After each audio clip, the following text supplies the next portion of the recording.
우리가 대신방을 계속 진행하고 있었어요. 그렇죠? 아직 대신방 안 하신 분 계실까요, 혹시? 네. 우리 청년부는 교구와 달리 조금 더 길게 대신방 시간을 가져가는데요. 대신방을 하면 여러 가지 일들을 겪게 되는 것 같습니다. 작년에 이렇게 만나고 올해 또 다시 만날 때 그 사이에 이루신 하나님의 은혜들도 경험하게 되고요. 특별히 오늘 좀 같이 나누고 싶은 이야기들은 저희 군에서 이렇게 만난 지체들이 알고 보니까 저와 동양 사람이었더라고요. 제가 혹시 어디 출신인지 아실까요? 네. 좀 더 친해져야 될 것 같습니다. 네, 전 부산 출신인데요.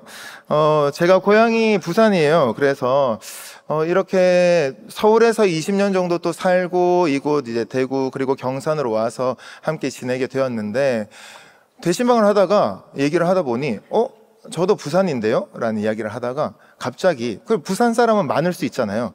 그런데 익숙한 동네 지명들이 나오는 겁니다. 알고 보니까 저와 초등학교와 중학교를 같이 나온 그런 어떤 지체도 있었고요. 그리고 또 한 친구 같은 경우에는 지금 제 본가가 있는, 오늘 이제 예배 후에 한번 부모님을 찾아뵈러 갈 텐데 본가가 있는 그 동네가 있어요. 이 언덕배기에 있는 이 동네가 있는데 아파트들이 조금 모여 있는데 거기에 초입에 있는 너무나도 항상 지나쳐야만 하는 잘 아는 그곳에 자신의 본가가 있다라고 이렇게 이야기를 하더라고요.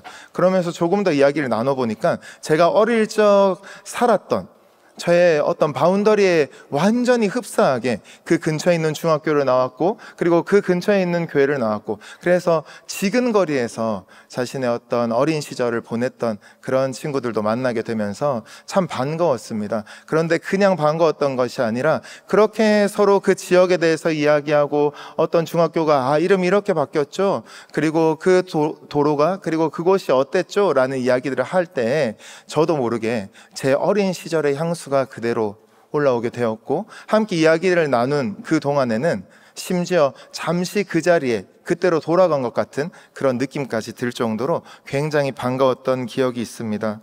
우리가 지금 또 설 명절 연휴를 지나고 있잖아요. 요즘에는 설이라서 그리고 명절이 되면 휴일이 되면 해외여행도 많이 가고 다른 데 놀러 가는 경우도 많이 있지만 그럼에도 우리 마음 한가운데에는 그리고 혹은 한편에는 이 고향에 대한 그리움이 있는 것 같습니다. 특별히 우리나라 사람들은 좀 더 이러한 고향에 대한 생각을 많이 하게 되는 것 같은데요. 오늘 읽으셨던 이 본문에서도 고향을 그리웠던 사람들이 나옵니다. 오늘 본문 히브리서 11장은요 바로 믿음장이라고 이야기를 하죠. 그러한 별명을 갖고 있는 11장 가운데 여기에 나오는 믿음의 선배들이 많이 나와요. 살펴보시면 에녹, 노아, 아브라함, 이삭, 야곱 등 굉장히 많은 믿음의 조상들의 이야기가 나오는데 그들도 한결같이 자신의 고향을 그리워했던 것 같습니다. 어느 정도였는지 우리가 한번 살펴보려고 하는데요. 본문 13절을 한번 같이 읽도록 하겠습니다. 시작. 이 사람들은 다 믿음을 따라 죽었으며 약속을 받지 못하였으되 그것들을 멀리서 보고 환영하며. 아멘.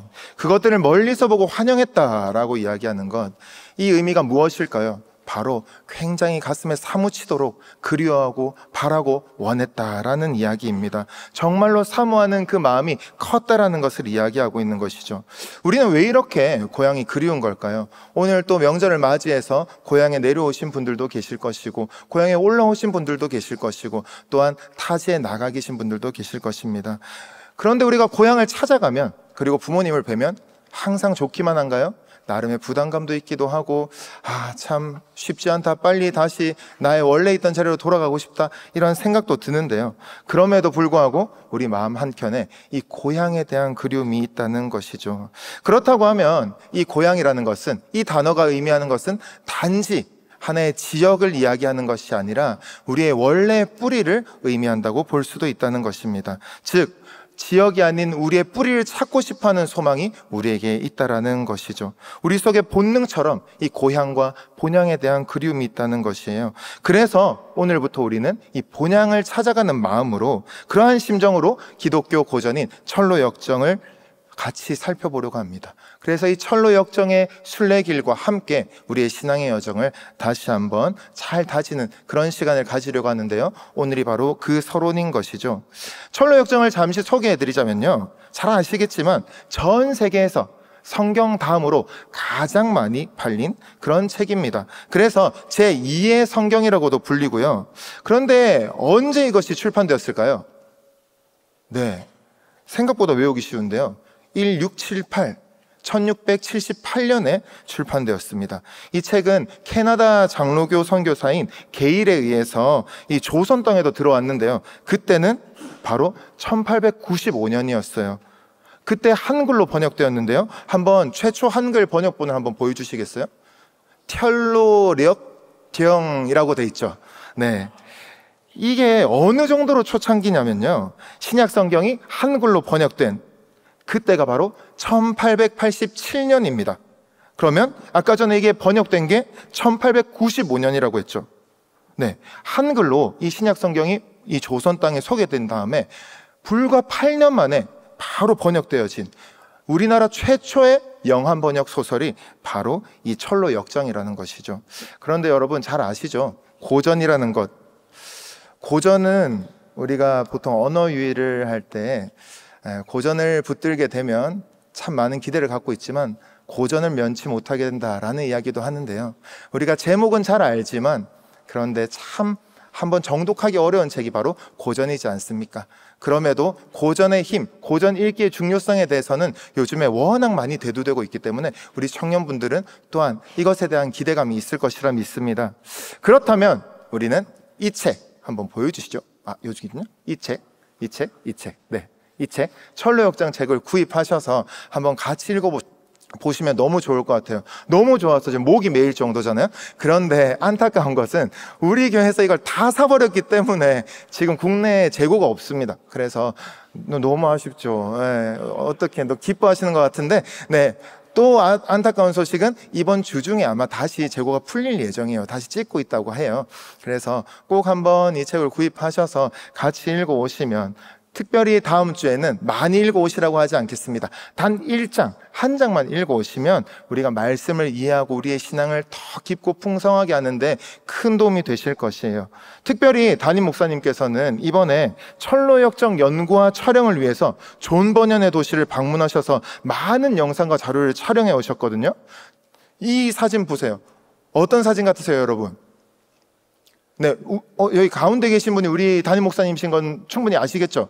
네, 저 옆에 계신 분은 영국 분인가요? 네, 그럴 텐데 이 존 버년의 이 도서관이 있어요. 이 책이 무려 한 200권 정도, 200개 언어로 번역되었고 400권 정도의 어떤 이 에디션으로 출간이 되었는데, 이곳에는 완전히 이 철로역정에 대한 그 딱 지점이 있거든요. 거기에 수많은 번역본들이 이렇게 꽂혀 있었는데 담임 목사님께서 딱 보시더니 우리가 읽을 이 책 버전이 없는 거예요. 그래서 이 큐레이터에게 가서 이 책을 여기에 기증하고 싶다. 우리가 갖고 있는 이 번역본이 참 좋은 번역본인데 이곳에 없는 거 보니 기증하고 싶다라고 하니까 저기서 이제 간이 증정식을 하신 거예요. 그리고 심지어 이 레터까지 받으셨어요. 그러니까 정확하게 경산중앙교회 이름으로 증정을 했습니다라고 해서, 기증을 했습니다라고 해서 그 도서관에서 이것을 굉장히 중요하게 여겨서 우리에게 그러한 어떤 증서까지 발행하는 그러한 시간들도 있었습니다. 그렇기 때문에 그곳을 직접 밟으시고 그곳의 숨결을 느끼셨던 담임 목사님의 설교를 또 함께 들어주시면 훨씬 더 입체적으로 이 철로역정에 대해서 더 살아있고 생생한 이야기들을 더 느끼실 수 있을 거예요. 특별히 철로역정은 많은 이들에게 영감을 주었습니다. 많은 이들의 신앙을 살렸어요. 그런데 그 중에서도 설교의 황제라고 불리는 스펄전 목사님이 계세요. 그분에게도 영감의 근원이 되었어요.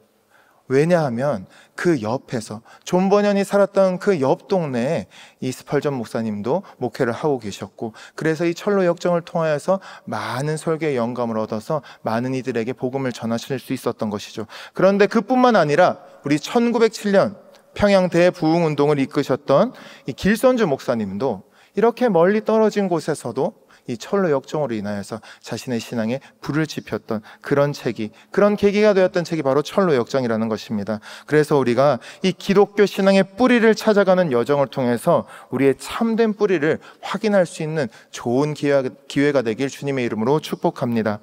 그렇다면 우리는 이 철로역정을 들어갈 때 우리의 정체성부터 한번 살펴봐야 될 것 같은데요. 먼저 우리는 나는 순례자다라는 마음으로 나아가려 합니다. 무엇이요? 한번 따라해 볼까요? 나는 순례자. 나는 순례자. 네. 먼저 이 철로 역정의 명칭을 정확하게 아는 것이 중요한데요. 철로 역정. 아까 전에 우리 찬양 때도 마무리 부분에서 우리 은택 간사님이 얘기해 줬지만 하늘길, 그리고 하늘 소망, 그리고 이 천성을 향해서 나아가는 우리의 길에 대해서, 걸음에 대해서 이야기합니다. 역정이라고 하는 것은 우리가 지나온 어떤 길들을 돌아본다라는 그런 뜻을 담고 있는데요. 이 영어로 보시면 이 세상에 장차올 세상에 이르는 이 나그네의 길이다라는 이야기를 하고 있는 것이죠. 오늘 우리의 설교 제목이 무엇입니까? 바로 필그림이지 않습니까? 이 필그림은 우리말로는 바로 순례자라고 번역할 수 있습니다. 그런데 순례자는 어떤 사람입니까? 사전적 의미로는 종교적 목적으로 성지를 순례하는 사람을 말하기도 하고요. 교회 용어 사전에서는 하늘나라의 소망을 두고 그 본향을 바라보며 이 땅에서 나그네와 같은 자세로 살아가는 성도다라고 설명하기도 합니다. 그런데 이게 확 안 와닿을 수가 있어요. 지난주에 리더 모임 때도 순례자라는 것이 어떤 의미일까를 같이 나눠보고자 했는데 생각보다 잘 안 와닿더라고요. 이 부분에 대해서 우리가 좀 더 살펴보려고 하는데요. 오늘 본문에서 보시면 히브리서 저자는 믿음의 선진들이 이렇게 살았다라고 이야기하고 있습니다. 히브리서 11장 13절을 한번 같이 읽도록 하겠습니다. 시작. 그것들을 멀리서 보고 환영하며 또 땅에서는 외국인이나 나그네임을 증언하였으니. 네, 무엇이라 이야기하나요? 바로 이 땅에서는 외국인이나 그리고 나그네 라고 이렇게 이야기하고 있습니다. 그런데 단지 이 본문에서만 이야기하면 우리가 그럴 수도 있고 아닐 수도 있지라고 생각할 수 있지만 우리 삶에 대해서 이런 종류의 표현이 다른 본문에서도 많이 나옵니다. 그 중에서 대표적인 베드로전서 2장 11절을 보시면 사랑하는 자들아 거류민과 나그네 같은 너희를 권하노니 라고 이야기합니다. 즉 여기서도 나그네라는 이야기가 같이 나오는 것이죠. 나그네라고 하는 것을 그런데 우리가 생각할 때에 그저 정처 없이 떠도는, 그냥 갈 길을 알지 못하고 집이 없어서 그냥 떠도는 그런 어떤 황망한 인생을 말하는 것일까요? 그런 것이 아닙니다. 여기에서 말하는 이 나그네의 정확한 의미는 바로 순례자라는 것이죠. 필그림이라는 것이죠. 그것이 무슨 뜻이죠? 바로 유랑자나 방랑자가 아니라 정확한 목적지가 딱 있는 그러한 여행자인 것입니다. 그것도 거룩한 목적을 가지고 떠나는 여행자, 그리고 가야 할 목적지가 있는 여행자라는 것이죠. 우리 이렇게 한번 인사해 보려고 하는데요. 우리는 순례자입니다 라고 옆 사람과 한번 인사해 보실까요? 우리는 순례자입니다. 네. 그리고 자신에게도 한번 이렇게 고백해 보시죠. 나는 순례자입니다. 나는 순례자입니다. 네, 이 순례자라는 것이 참 계속적으로 곱씹어도 때로는 안 와닿을 때가 있어요. 예전에 2019년쯤에 스페인 하숙이라는 예능 프로그램 혹시 기억하시는 분이 계실까요? 차승원 씨와 유해진 씨 그리고 배정남 씨가 같이 나와서 스페인의 이 까미노 데 산티아고, 즉 산티아고 순례길을 여정하는 그들이 묵는 알베르게라는 숙소 하나를 잡아서 그곳 하숙집을 운영하는 것을 담아냈던 그런 어떤 예능 프로그램이었습니다. 그때 유해진 씨는 손재주가 굉장히 좋더라고요. 우리의 그 이케아가 있지 않습니까? 그래서 그곳에서 필요한 것들을 다 만들면서 이케요를 거기서 차리고 그렇게 이 지나가는 모든 순례자들의 이 여행을 도우면서 그렇게 지냈던 것이거든요. 그런데 이렇게 세상 사람들도 그 800km나 되는 이 산티아고 순례길을 걷고자 자신의 시간과 재정을 들여서 그곳에 참가하게 됩니다. 각양각색의 사람들이 각자의 의미와 목적을 가지고 걷게 되는데요. 우리 중에도 분명히 다녀와 보신 분이 계실 거예요. 그렇죠? 그런데 자신들이 계획한 어떤 기간이 있잖아요. 우리가 마냥 시간이 많은 것이 아니기 때문에 때로는 그 걸음을 걸을 때 하루에 얼만큼 걸어야 되는가, 그래서 언제 출국을 할 수 있는가를 정확하게 계산해야 돼서 하루에 꼭 걸어야 하는 그런 거리들, 계획들을 잘 치밀하게 세우면서 그렇게 계획합니다. 그런데 특별히 대문자 제이이신 분들은 그 여정이 어그러지면 얼마나 힘들까요? 하지만 어쩔 수 없는 것이 우리의 다리가 아프고 물집이 생기고 때로는 기상이 너무 악화되어서 걷지 못할 때가 있습니다. 그때 그 알베르게, 그 숙소 안에서는 각종 다양한 인종과 문화에서 온 사람들이 모여서 같이 대화도 나누고 때로는 홀로 그 시간을 그저 멈춰 있어야만 되는데요. 그것 또한 우리가 이 순례의 여정 가운데 일부가 되어집니다. 그래서 자신을 돌아보게 되어지고 오히려 내가 나의 길을 묵묵히 걸어내는 시간도 필요했지만 그들을 통하여서 더 큰 세상을 경험하게 되는 그러한 우리로 말하면 은혜도 경험하게 되는 것이죠. 즉 이렇게 우리가 계획하고 때로는 관광 상품처럼 되어 있는 순례의 길조차도 참 그냥 잘 걸어내는 것이 녹록치 않은 것이 현실입니다. 꼭 우리의 인생 여정과 닮아 있죠. 그렇기 때문에 우리는 이 인생을 어떻게 걸어가야 할지 다시 한번 고민하게 되는 것이죠. 때로는 우리가 순례자라는 것을 망각하면서 잊고 살아갈 때도 있는 것 같습니다. 그래서 오늘 우리는 이 여정의 이 입구에서 우리가 완전히 참으로 순례자다. 이 땅에서는 우리가 취할 것은 없지만 분명한 것은 하늘의 본향을 향하여서 나아가는 순례자다라는 것을 다시 한번 각인할 수 있는 시간이 되었으면 좋겠습니다.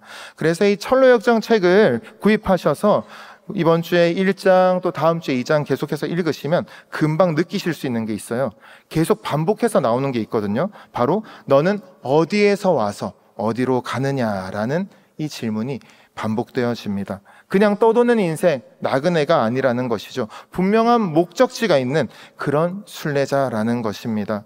14절에서는 우리에게 본향 찾는 자임을 나타낸다라고 이야기하는데요. 본향, 만약 오늘 우리가 지금 우리의 생을 마감한다 할지라도 우리의 목적지는 분명하지 않습니까? 바로 하늘나라, 하나님 곁이라는 것이죠. 그 목적지에 도달하면 우리가 이 땅에서 어떤 삶을 살았든지 간에 그것과 상관없이 우리는 승리자인 줄 믿습니다. 믿으십니까? 결국 순례자로 사는 것은 때로는 나그네 같고 방황하는 것 같아 보일지 몰라도 정확한 목적지를 바라보면서 본향을 향하여서 나아가는 삶이기 때문에 승리자의 삶이다라는 것이죠. 자, 그러면 우리의 궁극적인 목적지는 어디입니까? 네, 바로 더 나은 본향을 향해 떠나는 순례자인 것입니다. 한번 같이 읽어보겠습니다. 시작. 더 나은 본향을 향해 떠나는 순례자. 네, 오늘 본문 히브리서 11장이 믿음장이라는 별명을 갖고 있다고 말씀드렸죠. 그래서 이 14절에서 분명히 이야기하는 것이 믿음의 선진들에 대해서 바로 본향 찾는 자라고 이야기하였습니다. 그리고 그것을 이 땅에서는 외국인 같기도 하고 나그네 같기도 하다라고도 표현하였고요. 그런데 그러면 그 믿음의 선진들이 찾는 본향이라는 곳은 어떤 곳일까요? 16절 한번 같이 읽겠습니다. 시작. 그들이 이제는 더 나은 본향을 사모하니 곧 하늘에 있는 것이라. 아멘. 여기 보시면 더 나은 본향을 사모한다라고 돼 있죠. 아까 전에 2번 우리 제목도 더 나은 본향을 향해 떠나는 순례자라고 말씀드린 것 기억하실까요? 결국 우리는 순례자로서 정확한 목적지 더 나은 본향을 향해서 이 땅을 떠나고 지금의 자리에서 또 떠나는, 걸음을 떼고 또 떼서 본향을 향해 나아가는 그런 순례자라는 것이죠. 그런데 그에 앞서 또 다른 본향이 본문에 하나 더 나오기도 합니다. 15절인데요. 한번 같이 읽어보겠습니다. 시작. 그들이 나온 바 본향을 생각하였더라면 돌아갈 기회가 있을으려니와. 아멘. 네, 여기서 보시면 나온 바 본향이라는 것이 더 나은 본향과 좀 대비되어서 나오는 것을 볼 수 있습니다. 즉, 이 나온 바 본향이라는 것은 어머니 뱃속에서부터 태어난 고향을 말하는데요. 믿음의 선진들도 당연히 자신의 어머니의 뱃속에서 태어났겠죠. 그래서 나고 자란 곳이 있었어요. 그렇기 때문에 그 우리의 이 본문 자체가 그들도 그 떠나온 고향에 대한 그리움이 있었다, 그것은 사실이다라고 이야기하고 있습니다. 하지만 그럼에도 그것에 멈추지 않고 거기에 매이지 않고 더 나은 본향을 그리워한다라고 말씀하고 있는 것이죠. 그것은 어디에 있습니까? 바로 하늘에 있는 것이다 라고 이야기하고 있습니다.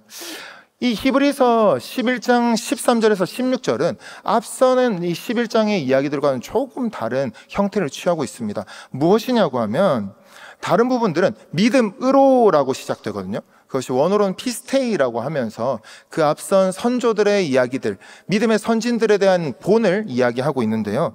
오늘 이 본문에서는 카타피스틴, 즉 믿음을 따라서 죽었다라고 이야기합니다. 믿음을 따라 죽었다는 것도 조금 이상하게 들릴 수 있지만 다른 데서는 다 믿음으로라고 시작하다가 믿음을 따라라고 이야기하는 그 부분에 우리는 좀 주목해 보려 합니다. 즉, 이 아브라함과 그 후손들이 살았던 그 삶의 방식에 대해서 이 히브리서 기자는 이야기하고자 한다는 것이죠. 특별히 어떤 대비를 이루고 있습니까? 히브리서는 두 가지의 대비를 통해서 명확하게 하나의 주제를 나타내는데 굉장히 좀 유익한데요. 이 땅과 하늘, 두 가지를 비교하고 있는 것을 볼 수 있습니다. 즉 나온 바 본향은 우리가 떠나온 고향이 되어지고 그것은 결국 땅에 속한 것이다. 이 땅에서 우리가 외국인과 나그네로 살아가는 것에 대한 이야기를 한다면 더 나은 본향은 어디에 있다고요? 바로 하늘에 있는 것이다 라고 본문이 이야기하고 있다는 것이죠. 이렇듯 우리가 땅에서 살아가는 우리의 모습과 그리고 천상에서 살게 될 그 모습은 굉장히 다르고 완전히 다르다라는 것을 대비해서 보여주고 있습니다. 그렇기 때문에 우리는 나그네로 힘들게 살아야 됩니다 라는 그런 당위적 명제를 이야기하는 것이 아니라 본향이 하늘에 있는 완전한 새로운 그런 곳이기 때문에 이 땅에서 사는 것이 우리에겐 힘이 들 수 있다라고 이야기하는 것이죠. 이 땅에서 외국인처럼 취급당하고 나그네처럼 여겨지는 것이 결코 이상한 것이 아니다. 오히려 그렇게 사는 것이 당연한 것이고 그 가운데에도 하나님의 사랑과 은혜와 능력을 무한히 경험할 수 있다라고 말씀하는 것입니다. 그렇기 때문에 오히려 외국인과 나그네 되었다라는 것이 내 삶은 하나님 믿는데 왜 이렇지? 라고 반문하게 되기보다는 우리 삶의 위로가 되어준다는 것이죠. 이것과 함께 더 나은 본향이라고 이야기하고 있지 않습니까? 이 더 낫다라는 단어가 크레이토노스라는 헬라어인데요. 이것을 이야기할 때는 히브리서에서 보통 더 나은 제사장, 완전한 제사장이신 예수님을 이야기할 때 쓰는 그런 단어입니다. 즉 질적으로 완전히 다르고 우리에게 잠깐의 그런 유익을 주는 것이 아니라 영원한 생명을 주실 수 있는 분이 예수님이다라고 표현할 때 쓰는 것이 바로 이 크레이토노스, 더 낫다라는 표현이죠. 즉 떠나온 고향, 그런 나온 바 본향, 그것과는 비교할 수 없는, 우리가 이 땅에서 살아가는 이 고향, 땅의 것과는 비교할 수 없는 완전하고 새롭고 무한한 그런 어떤 우리의 본향이 우리를 기다리고 있고 우리를 위해서 예비되어 있다 말씀하시는 것입니다. 철로 역정에 나오는 주인공 크리스천도 이 고향에 대한 애틋함이 있었거든요. 그래서 그 고향을 떠나게 됩니다. 그런데 그 고향은 멸망의 도시, City of Destruction이라는 어떤 이 이름을 갖고 있는 멸망의 도시인데요. 그곳을 떠나게 된다는 것이죠. 즉 더 나은 본향을 향해서 순례의 길을 떠날 수밖에 없었던 이 철로 역정의 주인공 크리스천, 그를 보면서 그와 함께 걸어내면서 저와 여러분도 이 땅에 애착이 가는 것들이 있을지라도 그것들을 다 뒤로하고 정말 완전히 새롭고 가장 좋고 진정으로 더 나은 그 본향인 하늘나라를 사모하는 저와 여러분 되시길 진심으로 축복합니다. 그렇다면 이런 순례자의 삶은 어떠해야 되는가라고 하였을 때 우리는 우리의 하나님을 사모하며 그렇게 살아가야 합니다. 한번 같이 읽어보겠습니다. 시작. 우리의 하나님을 사모하는 순례자. 네, 우리의 하나님 16절에 보시면 우리가 그들의 하나님이라고 나오는데요, 이 사모한다라는 이야기로 같이 연결이 됩니다. 더 나은 본향을 사모한다라고 할 때 이 사모한다는 이 헬라어는 오레곤타이라는 말로 열렬히 갈망한다라는 그런 뜻을 갖고 있거든요. 왜 이토록 열렬히 갈망하고 있었을까요? 왜 그렇게 사모하고 있었을까요? 더 나은 본향이 어떤 것이기에, 완전히 새롭다는, 정말 가장 우리에게 줄 수 있는 최고의 것이라는 그 더 나은 본향, 그것이 어떤 것이기에 그랬을까요? 16절 하반절을 통해서 우리가 한번 확인하겠습니다. 같이 읽겠습니다. 시작. 하나님이 그들의 하나님이라 일컬음 받으심을 부끄러워하지 아니하시고 그들을 위하여 한 성을 예비하셨느니라. 아멘. 우리가 어떠한 모습이든지 아버지라 불리기 원하시는 그 하나님께서 그들의 하나님이다 라고 말씀하십니다. 그래서 우리의 하나님이라 일컬음을 받으심을 부끄러워하지 아니하시는 분이다 라고 말씀하는 것이죠. 명절이 되면 저도 굉장히 괜스레 부담되는 그런 상황들이 많이 있었습니다. 가족들이 모인다는 것이 너무 반갑기도 하지만 때로는 여러 가지 취업의 문제, 결혼의 문제, 그리고 많은 제 개인적인 상황들 때문에 무엇인가 그 앞에서 주눅이 들고 위축이 들고 괜히 잠시 잠깐 머물다가 떠나고 싶고 한마디 덜 쏟고 싶은 그런 어떤 상황들 우리가 마주하게 되기도 하는데요. 그 와중에 우리의 친척들은 우리의 속도 모르고 상황도 모르고 그냥 툭 반갑다고 던진 말에 우리는 또 그 돌에 맞기도 하고 생채기가 나기도 하죠. 그런데 우리 하나님은 어떤 분이십니까? 우리가 어떠한 모습이든 어떠한 상황이든 어떠한 상태이든 결코 부끄러워하지 아니하시는 그분이 우리의 하나님이라 말씀하고 계신 것이죠. 그런 하나님이 우리의 하나님이신 줄 믿으십니까? 우리가 이 세상을 살아갈 때 누구에게도 털어놓지 못할 그런 이야기들도 있잖아요. 참 가족에게도 털어놓기 그렇고 우리 형제에게도 친구에게도 가장 친한 직장 동료에게도 털어놓기에는 무엇인가 괜히 뭔가 좀 그렇게 거리껴지는 그런 것들조차 하나님께서는 우리를 있는 그대로 바라봐 주시고 그럼에도 사랑해 주시고 그 모든 것들을 위로해 주시는 분이 바로 우리 하나님이시고 우리의 아버지 되신다라는 겁니다. 즉 우리 하나님께서는 우리를 결코 부끄러워하지 않으시고 영원토록 우리를 언제든지 우리가 주님께만 나아간다면 꼭 안아주시는 분이 바로 우리의 하나님이시라는 것이죠. 그러한 하나님의 사랑을 좀 더 많이 경험하고 누리는 또 새 되시길 축복합니다. 그뿐만 아니에요. 하나님께서는 또 어떻게 하셨다고 나옵니까? 16절 마지막에 이렇게 나옵니다. 그들을 위하여 한 성을 예비하셨느니라. 무엇을 예비하셨다고요? 바로 한 성을 예비하셨다라고 이야기하죠. 즉 우리가 이곳에서는 사실 어디서 살아야 될까? 그리고 어떤 예전에 한때 그런 이야기들도 나왔죠. 똘똘한 한 채가 중요하다 막 이런 이야기들.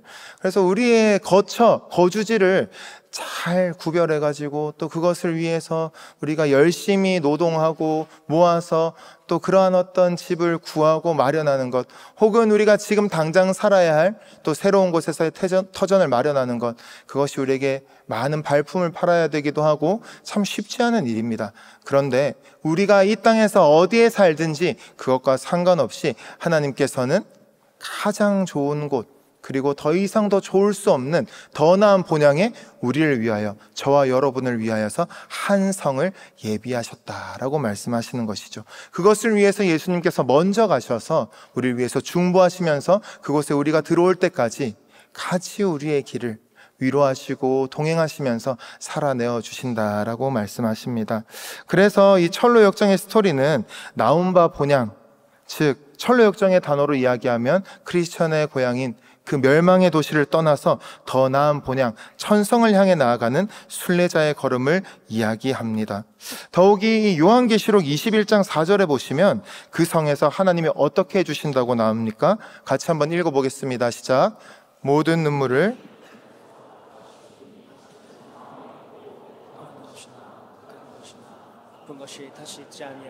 처음 것들이 다 지나갔음이로라. 아멘.